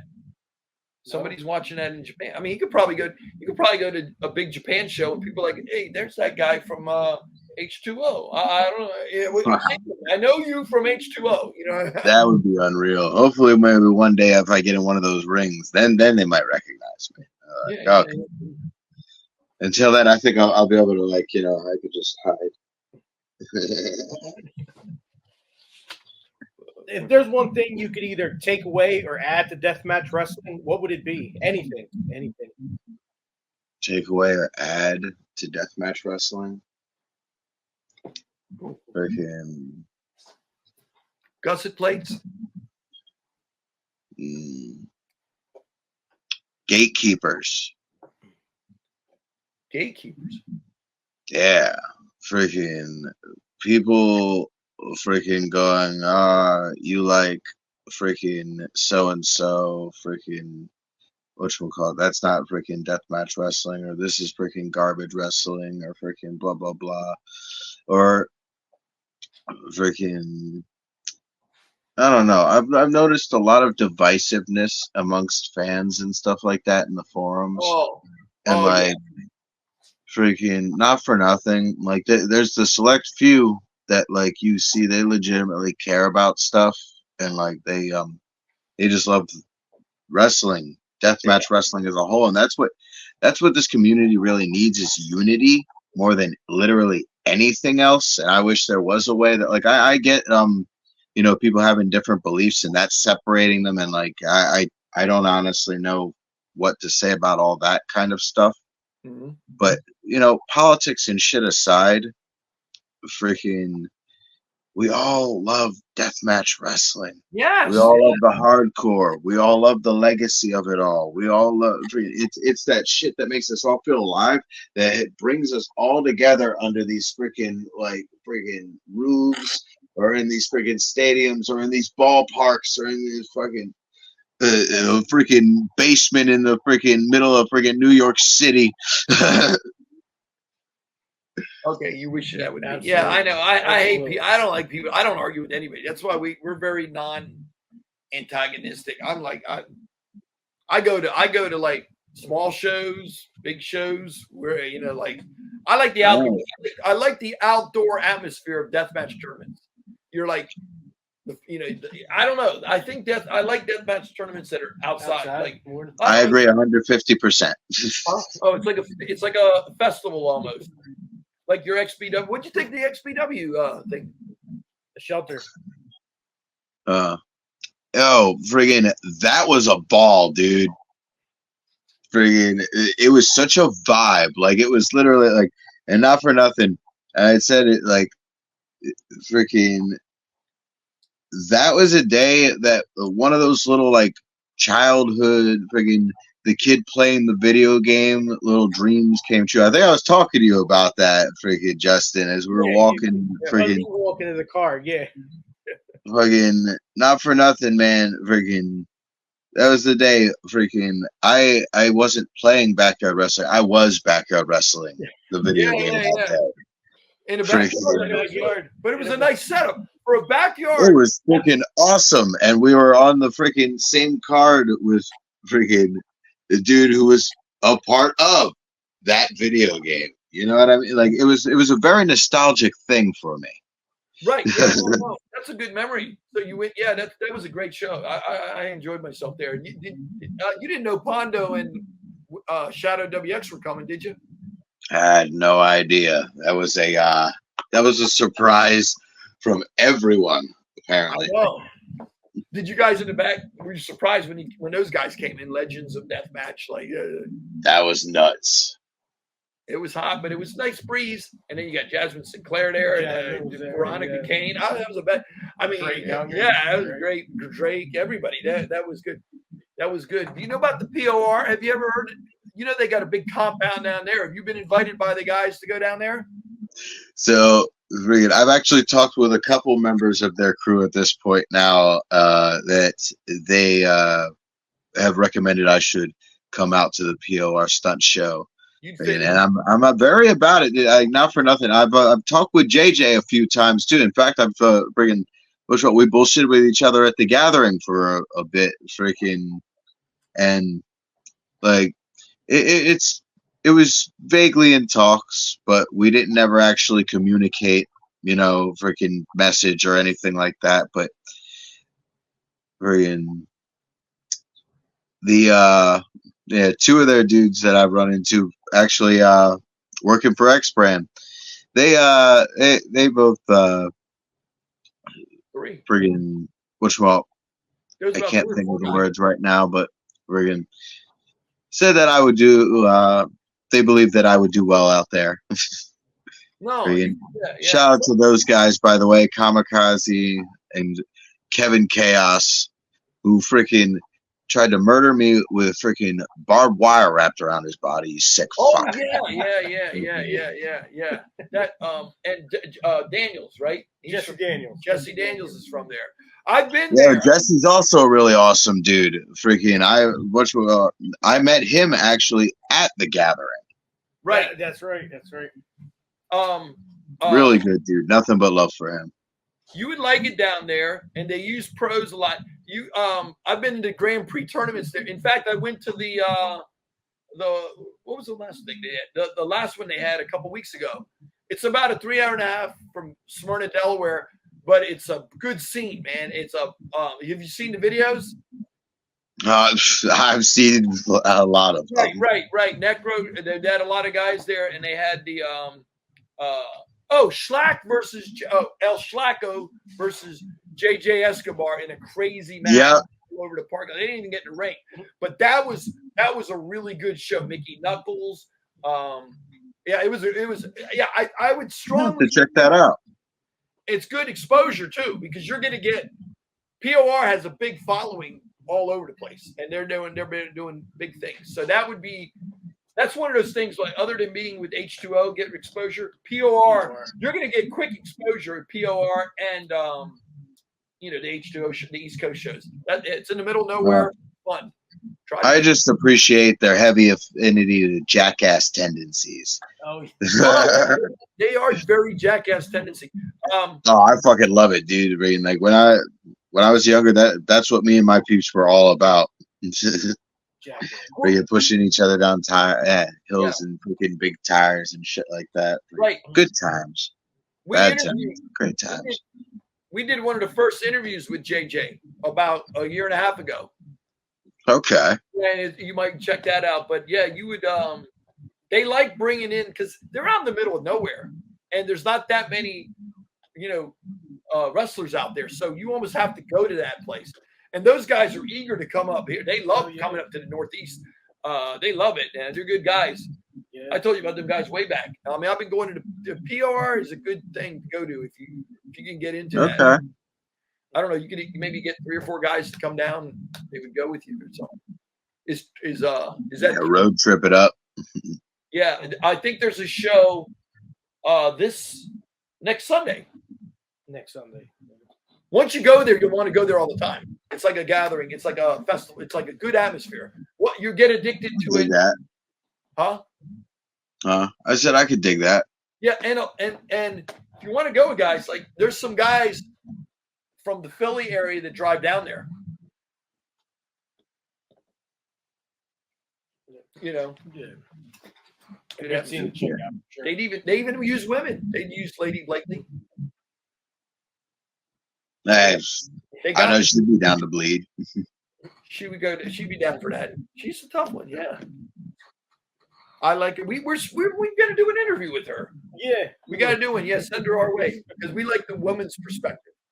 I will do that. She's a very busy lady, but I will indeed extend your offer to her. We met her a couple times at the H2Os. And yeah, she's very nice. She's very docile. You wouldn't think she's if you met her at the mall, you wouldn't think she does what she does. So some of the girls are tough. You're like, wow, that's a badass. But she's very like ladylike. And if you would be like surprised to see her doing that, all that crazy. You know what I mean? Yeah. Yeah. Well, it's like they say, you got to get you a girl that could do both. Yeah, absolutely. Do you have any questions for us?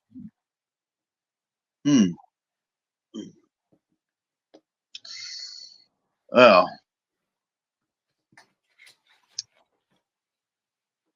how much wood do you believe a woodchuck could chuck if a woodchuck could chuck wood? How much wood could a woodchuck chuck? Well, a woodchuck can chuck wood. So how much wood could a woodchuck? So he gets tired, I guess. A woodchuck. How much wood could a woodchuck chuck if a woodchuck? They could chuck wood, so it could be unlimited. Because woodchucks. Unlimited? You don't think it would get tired eventually? Yeah, depending on the wood. Yeah. Depending on a woodchuck, it definitely depend on the woodchuck health. Yeah, the health. How he was raised. His training habits. His chucking habits. We got to run a few regiment. What are your guys' favorite death matches? What would you pick as your favorite death matches of all time? Man, I'm gonna put on the pedestal. I'm gonna say White Beater and Zandig. White Beater and Zandig in that Circle of Sacrifice death match at the ECW arena back in 2002. That was. It was an I Quit match, and till this day, I don't, I was always amazed that like Frank Talon got involved and he stopped the match. No one ever quit. I think that has to be my favorite death match of all time. See, that was a quick answer too. That's how I know it was true and legit. Yeah. Right. I was at Samoa Joe versus Necro Butcher match at the arena. Have you ever seen that? Yes, I have. I was at that match. That was a doubleheader, CZW and IWA Mid-South.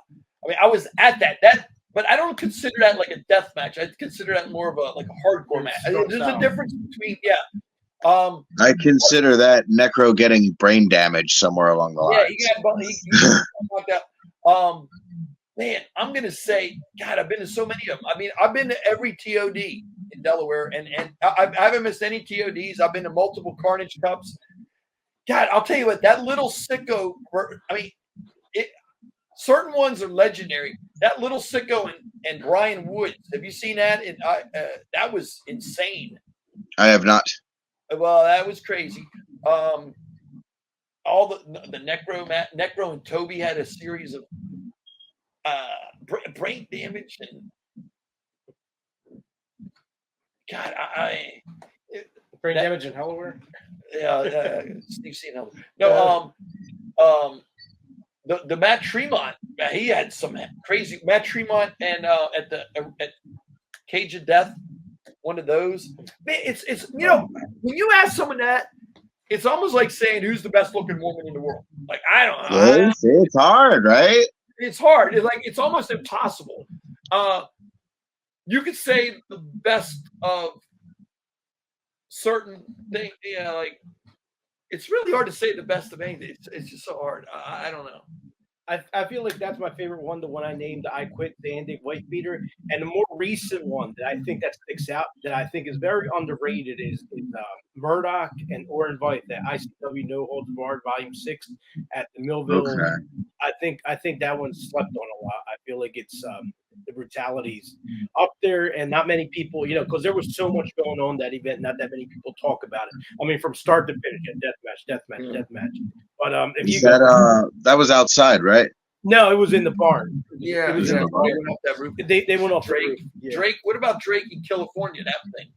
Which California. Oh, yeah. Then you got all the Jun Kasai matches, all the Big Japan. I mean, I always think like Matt Tremont and that girl with the 200 light tube match, and Sawyer Wreck just going crazy. You can't pinpoint it. You just can't. It's. What about you? What's your favorite match you've seen? Death match you've ever seen? Oh man.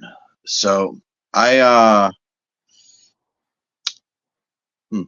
I could still attribute that first match, if you want to call that a death match or a heavy hardcore match, the three-way between Matt and Jeff and Toby Klein. Is that's the match that reignited my love for deathmatch wrestling. Oh, okay, memorable. Yeah.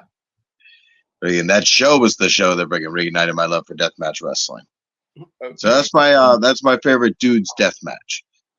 And we got a lot of guys who got this death match. I mean, like Mickey, a lot of these guys, they have a checklist. They're like, does that mean are there guys that you want to wrestle? You're like, man, it's like a dream to wrestle that guy. Like you just want to wrestle that guy, or maybe Drew Parker. Who? Drew Parker. Oh, Big Japan guy. Yeah. Really? Okay. I look at that dude, my personal opinion, people can say whatever it is, I look at him as the best in the world. Okay, it's like he freaking did in his short freaking like the time on the scene. This motherfucker freaking came to America, freaking fucked shit up, back at home, freaking went freaking to other parts of Europe and fucked shit up over there, and then he went to freaking Big Japan and he took his freaking fist and he freaking fist fucked his way to the top. Freaking, not like literally, but metaphorically speaking. Right. That motherfucker is one of the few gaijin to freaking hold the Big Japan wrestling belt.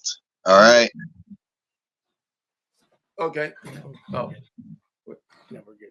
Huh? Yeah. So he's okay. What about legends like let's say CZW, IWA, Mid South? That's a big job. That's a big period of wrestling. Like Ian Rotten, J.C. Bailey, Wife Beater, Mondo, those guys. Oh shoot, freaking! Well, you did research. Call me, friggin', you can call me a stereotype, but friggin', I really leaned towards Mondo and Trent. Danny Havoc was also a very big inspiration of mine. Yeah. Freaking JC Bailey, freaking I was only ever able to like find a few of his matches on like YouTube and stuff like that, but they were freaking amazing, and I have nothing but love, appreciation, and respect for that guy and freaking what he did, because he was a fucking nut. Dude, that guy And never called anything. That guy was good. He won that tournament, King of the Deathmatch tournament, 2-day tournament in Peoria, Illinois, 4 matches. The second day, he had 3 matches. But you know what? Someone that I also want to freaking give a lot of credit to, just because he was freaking amazing, and the kid just didn't get enough credit. Freaking, well, no, he doesn't get credit because he didn't get a chance to get enough of the credit that he totally would have fucking gotten, and that's Chris fucking Cash. Oh, That dude is freaking awesome. That kid, like, anytime you watch a show that he's on, freaking, it doesn't matter if he's talking a shitload of shit to the crowd or freaking trying to be a baby face. Freaking, you just felt his energy. You know what I mean? Me going to CZW all these years, I remember some of these guys like Jimmy Lloyd. Chris Cash was just a kid. And he was friends with Zandig's son, and he was just a hanger-oner kid.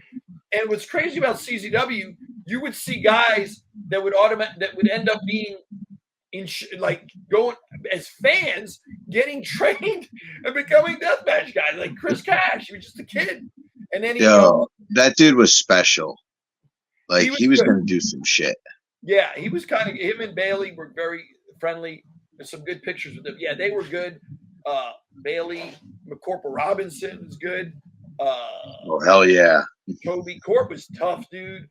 Those guys are legends. They are the founding fathers, the IWA and the CZW. Now it's all branched out, which is good, but those are the beginning. Toby Klein, Brain Damage, Deranged, and then came Drake and those guys. But those original group was. I was also a big Nate Hatred fan. We liked him too. Yeah, he was. He was a monster. I just loved it. I was like, dude, I'm here for this fucking sick bastard. These guys freaking face all painted up, freaking coming out to voodoo, like that. Nate Hatred, They come out with voodoo. I'm thinking who else? Yeah, somebody. They had a Wife Beater. Wife Beater was something else. Lobo. These are Lobo's freaking awesome, dude. Yeah, and then you had like your, like John Dahmer. John Dahmer was up there. John Dahmer is actually a really, really, really good wrestler.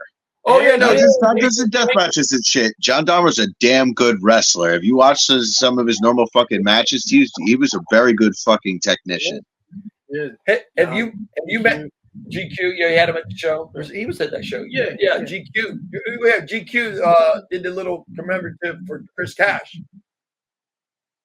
GQ was one of the original kids that used to hang around CZW and then went to the school.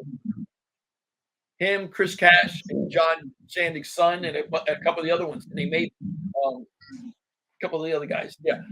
Have you ever met John Zandig? On 2 occasions now. Oh, okay. Really? How was that experience? Yeah, not actually like a blah blah blah like talking friggin' moment, but like friggin'. Hello, sir. Nice to meet you. Thank you for your contributions to this industry. A lot of you deathmatch guys, when they meet him, it's like an aura, like they're kind of like, is that happening to you? Or, I mean, yeah, I get a little bit of I get a little bit of the butterflies, but that's just I think that's just the little kid looking at the dude that freaking. He sees like freaking built it all. It's like, here I am in front of you. You know what I mean? Right. People can say anything that they want. Freaking all the wrestlers. I'm calling you all out. You're all a bunch of fucking marks. I'm a mark. Freaking, we're all in this shit because we're marks. Because we were marks for freaking someone. Freaking, I know. That's good. I know. And that's freaking. Not for nothing. I didn't give enough credit to him, and like you freaking can say that he's just a hardcore guy, but let's be real, the dude's done freaking death matches. The dude who freaking like inspired me to freaking first want to start doing the freaking crazy flippy jumping on you, stab you in the face with a freaking spike kind of shit, and that is the suicidal, the homicidal, the genocidal, the death-defying Sabu. Sabu. I'm gonna make you jealous. I was second row, Terry Funk versus Sabu, Born to Be Wired. You're right. I'm fucking jealous. That's awesome. Not kidding. I probably have the ticket stub somewhere in a pile of shit. Yeah. That's fucking epic, dude. You can name some other matches. I was like, I was there. Everything. Because I used to go to ECW back from like barely legal till it ended. Then I went to CZW. But we would be a crew. You know Mike Oldhouse and those guys? Yeah. We used to go, a group of us to IWA Mid-South, like fly and then stay 2 days, then come home and have a ball. And then hell yeah. Those guys, we were like the original group that would travel to shows. Carnage Cup. There wasn't that many shows to travel to. So it was once a year Carnage Cup, once a year Masters of Pain with Pondo, and then King of the Death Match or the Double Death Match. Then Ian started doing women's shows and all that. And then that was it. So you only had to do it like a couple times a year. Now they're like everywhere. So I just go to what's around here because it's around here. So it was really more of a niche back then. Oh yeah, no. Listen, they had to get in a tournament of death, or even Ian's tournament, or even Carnage Cup. Look at the lineup of those guys. Like you got guys like Bailey being eliminated in the first round. You got guys that are like going maybe two. Like it was tough to get into. It was tough to be on IWA just a regular roster, but to get on a tournament, CZW was like. It was all their guys and maybe a couple others. Yeah. I mean, their lineup is like that's freaking wild. Crazy lineup. Like, look, Corporal Robinson, Necro, Ian Rotten, Mondo, Standing, Messiah. Like, there was no way. Like, hey, can I get in here? No, you can't. No, you can't. That's fair. Huh? I said no. That's fair. You might be able to get into Ian's because he had so many people. He run 16 guys, 2-day tournament. So, but even so, it was still back in the day. It was like it was still hard to get into. Yeah, and you get in it, and you get in those tournaments back then, and you have a good showing. You'll have guys all over the place contacting you. Yeah, for sure. And they're like, "We saw the tape. Get that guy." There was there was no good big internet then. People didn't have cameras taping everything. So you get your name out there. You had to go hard. That's why guys would drive 20 hours to a show and not get paid and be like, "Just give me a chance. Give me a chance. Give me a chance, man." Yeah, we just had. That's freaking wild. Yeah, Drake is good. Drake was telling us how surreal it was when he got the call to be on Tournament of Death. Yeah, back Tournament of Death 6, and how much it meant to him and that whole drive from Indianapolis. Oh yeah, here. They would walk. They would take a bus, whatever they had to do. They would do it.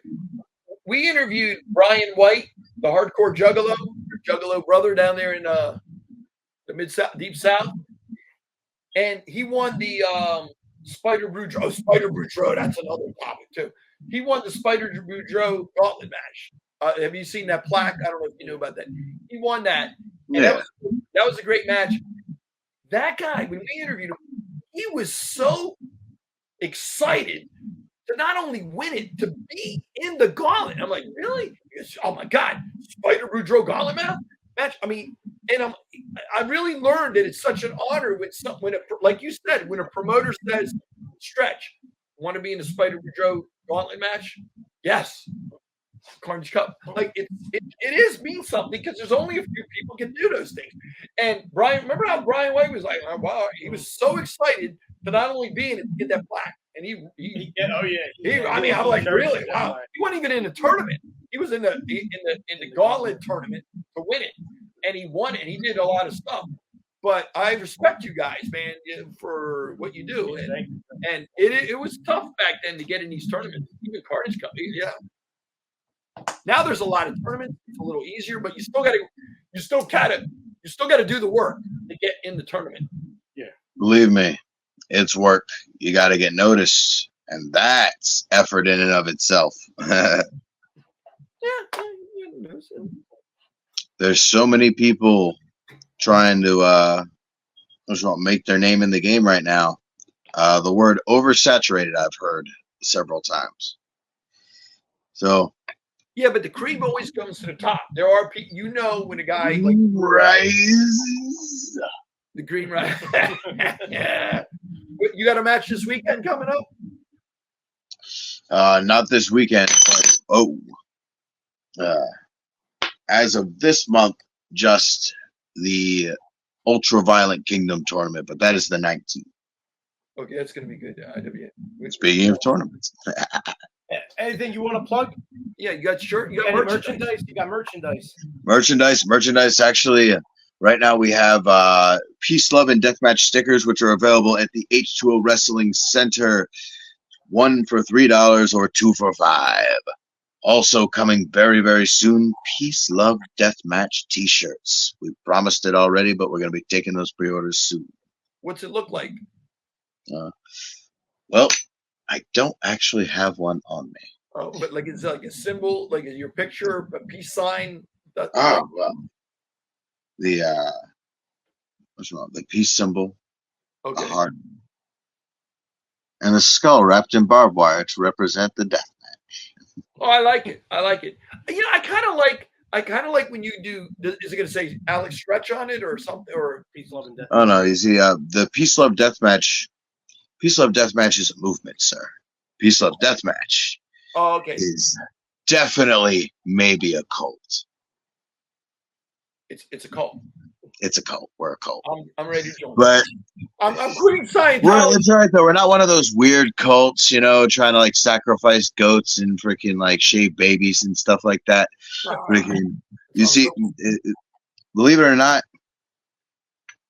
you believe in the cause of the cult.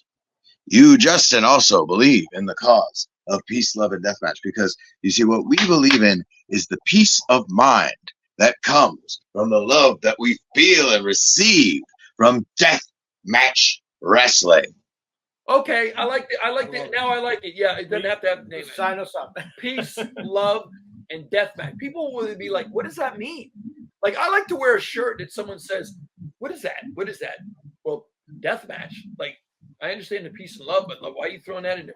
Yeah, no, I like that. Yeah, that'll sell. That will sell. That will definitely sell, even if you had a hat. It's all love. Peace, love, and deathmatch. You'll have those at shows? We will have those available at shows. And if people are interested, we are willing to ship. To do what? Ship. Oh, ship. Oh, okay. Ship, with the little boats, except nowadays they're on wheels. Oh, yeah, shipping. That was weird. Shipping probably meant back in the day that they actually did have to take it on a ship. Yeah. So it had to. The term now is like they kept the term shipping. Yeah. Because they had to ship it across country or across the ocean. Why are we talking about this? All right, anyway. It's worth thinking about, though, right? Yeah. I'm one of those guys that looks stuff up when I can't figure it out. I'm like, why is that called that? There's this little thing called the iPhone, and you can look up. It'll tell you anything. Every song in the history of music is on this thing. It's crazy, ain't it?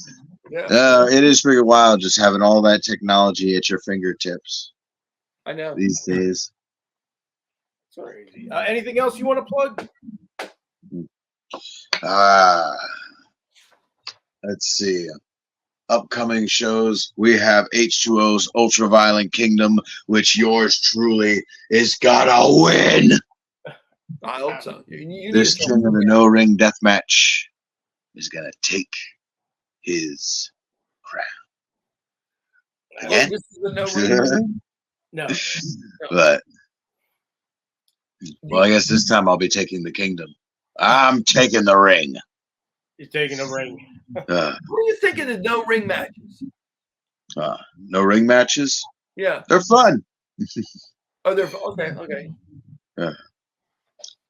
When done in a proper environment that doesn't have, rusty friggin' nails all over the floor and stuff like that. But my hat's off to those people that do that. I'm thinking of different death. What about a beach death match? GCW. No, but on the beach. On like a no ring death match in the sand. Then the guys can go in the water. Oh, picture all that sand getting in your cuts and all. Yeah, they'll get freaking sun poisoning with the way the freaking weather is right now. Yeah, I know. You have any other No, man. Hey, thanks for your time, Thank you so man. much, Al. Thanks for your time. We learned a lot about you, and Thank you both for having me. No, appreciate Thank you. it. And we will be there, H2O, Ultraviolent Kingdom, July 17th. July 19th. July 19th. And July 19th. Mike took my notes.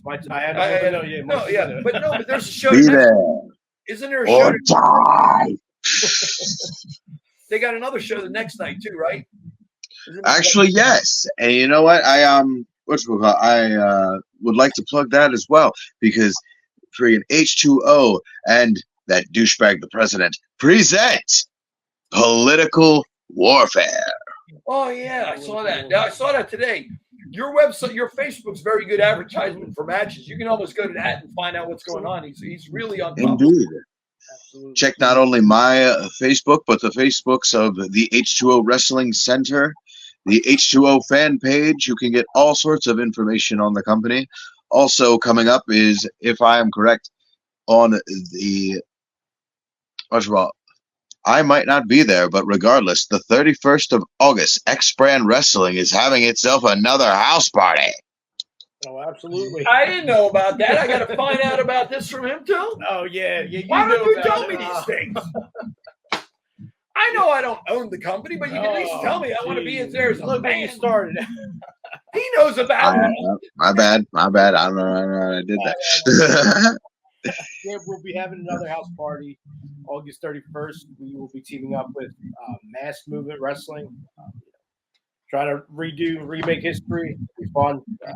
Some death matches, a lot of entertainment. Come out and have fun. Is Jasmine Sinclair going to be there? Possibly.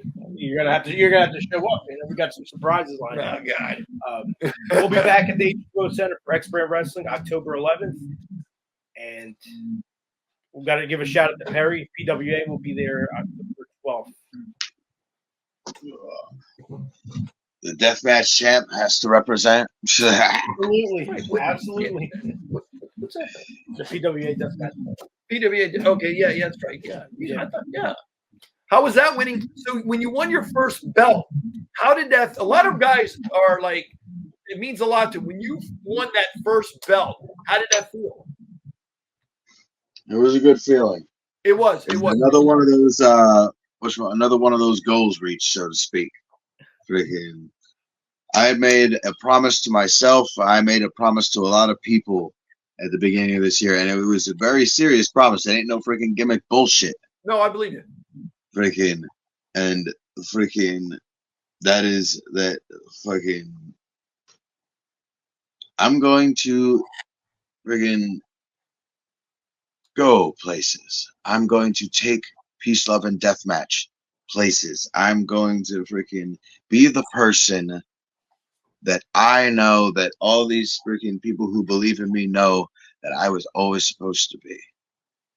And freaking, it is because of deathmatch wrestling that I can guarantee you with every fiber of my existence that I wouldn't exist right now if it weren't for Matt Tremont, H2O Wrestling, and Deathmatch Wrestling.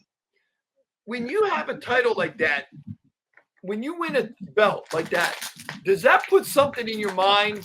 Do you have a different mindset of what you have to do to represent that title? Like, do you mentally say, I got to go a little farther because I am the title holder? 150%. in my eyes anyway. Yeah, not for nothing. Freaking, I'm not just the PWA Deathmatch champion. I'm the inaugural PWA Deathmatch champion. So that means I get to set the bar for what this title represents, for the level of violence this title represents, for the level of commitment that this title will require to hold. So to me, this title represents an opportunity. And by golly, I'm going to seize it, man. I respect you, Stretch, Alex. We respect. I mean, Absolutely. you really are love what you do, and that means a lot. We appreciate, as a fan, we appreciate it. I mean, I like to see the wild match. I don't want anyone to get hurt, but we do. I appreciate it as an art form, an expressed art form. I mean, it is, and they like what they do, and I appreciate it. Since doing these interviews, we've learned a lot. What gets in you guys' heads and what you do and you really like doing it. It's all love, man. Freaking from start to finish with a little bit of self-hate. A little bit. Okay. Well, Alex, thank you for taking the time. We will catch you. We'll catch you July 19th at the H2O July Wrestling. 19th. You're winning that tournament. Yeah, that'll be I'm great. winning that tournament. Absolutely. And get a hold of Lady Blakely. Absolutely. We'd like to interview Lady Blakely. I've seen a lot of her matches in person. I will speak to her. She's good. We've seen her backstage, and yeah, she's a good kid. Good kid. Absolutely. Hey, thank you again. We will see you soon. Hey, talk to you guys later. Thank you, buddy. Whoop, whoop. Whoop, whoop. Woo, woo, woo. Juggalo.